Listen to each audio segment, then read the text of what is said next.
लखनऊ में हुई दर्दनाक अग्निकांड की घटना के बाद आजमगढ़ जनपद में अग्निशमन विभाग ने सुरक्षा मानकों की जांच के लिए विशेष अभियान शुरू कर दिया है। मुख्य अग्निशमन अधिकारी सीएफओ विवेक शर्मा ने बताया कि हादसे के कारणों को ध्यान में रखते हुए जिले भर में भवनों, होटलों, कोचिंग सेंटरों, शोरूमों और अन्य व्यवसायिक प्रतिष्ठानों का लगातार निरीक्षण किया जा रहा है। सीएफओ विवेक शर्मा ने कहा कि भवन मालिकों को अग्नि सुरक्षा संबंधी आवश्यक निर्देश भी दिए जा रहे हैं।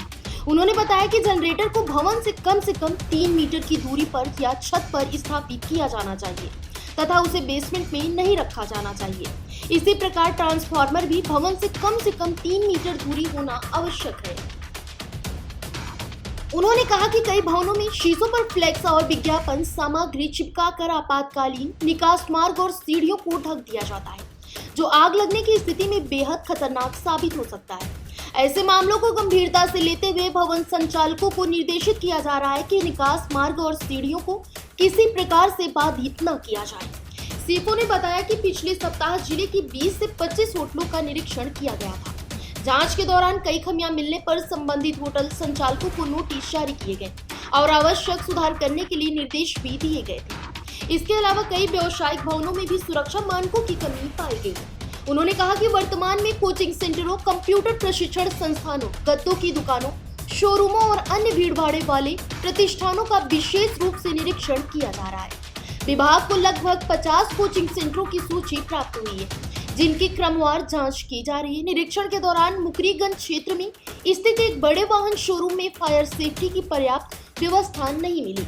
विभाग जल्द ही उसे भी नोटिस जारी करेगा। सीएफओ ने स्पष्ट किया कि पहले संबंधित संस्थानों को 15 दिन का समय दिया जाता है। यदि निर्धारित अवधि में कमियों को दूर नहीं किया जाता है तो उनके खिलाफ सख्त कार्रवाई करते हुए सीलिंग की प्रक्रिया भी अपनाई जाएगी।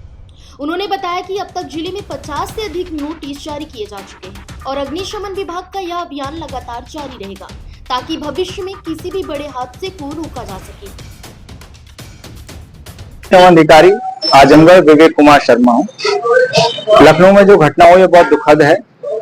उसी को घटना को देखते हुए किन कारणों से वो घटना हुई, उन कारणों का संज्ञान लेते हुए हम लोग आजमगढ़ जनपद में लगातार अभियान के तहत भवनों को चेक कर रहे हैं। विशेषकर हम लोग जो भवन मालिकों को बता रहे हैं कि जनरेटर्स, ट्रांसफार्मर्स, इन्वर्टर्स और जीना जो निकलने का है, बाहर की तरफ जीना होना चाहिए।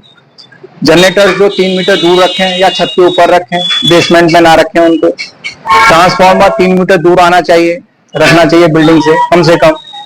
और जो फ्लेक्सी हम लोग आज शीशे पे चिपका लेते हैं, जीनों में रख लेते हैं, बहुत ज्यादा लुक्रेटिव आइटम्स होते हैं वो लोग, लेकिन बहुत ज्यादा फ्लेमेबल होते हैं। उनको भी हम संज्ञान में लेते हुए लोगों को सजेस्ट कर रहे हैं कि उनको हटाएं, ऐसी कोई भी फ्लेमेबल चीज को ना लगाया जाए। अब कुछ कमियां भी देखी गई है, अभी हमने पहले होटल्स चेक किए थे लास्ट वीक, उनमें 20 से 25 होटल्स को हमने नोटिस दिए थे। जो संज्ञान में कमियां आई थी उनको कमियों को बताया गया था। कुछ कॉमर्शियल भवन भी थे। अब फिर से हम अभियान चला रहे हैं। कंप्यूटर सेंटर्स, कोचिंग सेंटर्स, जो भी ऐसे गद्दे वगैरह की जो दुकान है, शॉप है, शोरूम्स हैं, उनको भी हम इस अभियान के तहत अपने प्रीव्यू में कर रहे हैं, जिससे उनका भी इंस्पेक्शन कर रहे हैं, उन कमियों के बारे में बताया जा रहा है और उसके रेमेडीज भी बताए जा रहे हैं साथ। तो कितने सारे कोचिंग सेंटर आप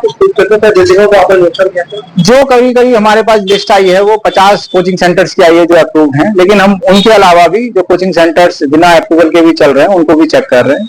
कुछ गाड़ियों के भी कुछ शोरूम में चेक किया गया, इसमें कुछ कमियां पाई गई। एक गाड़ी का शोरूम था, बहुत बड़ा शोरूम है, उसमें कोई फायर फाइटिंग की व्यवस्थाएं नहीं थी कमेरीगंज में, मुकेरीगंज में, और उसको भी हम लोग नोटिस जारी करेंगे। किस तरह कार्रवाई की गई तो नहीं, देखिए अभी बहुत स्ट्रिक्ट हम लोग कार्रवाई करेंगे। पहले हम लोग 15 दिन का टाइम देके सबको नोटिस जारी करेंगे। 15 दिन में नहीं होता है तो फिर उसका सीलिंग की कार्रवाई भी की जाएगी। अब तक कुल टोटल कितने तक नोटिस दिए गए? अभी हमने करीब 50 से ऊपर नोटिस जारी किए।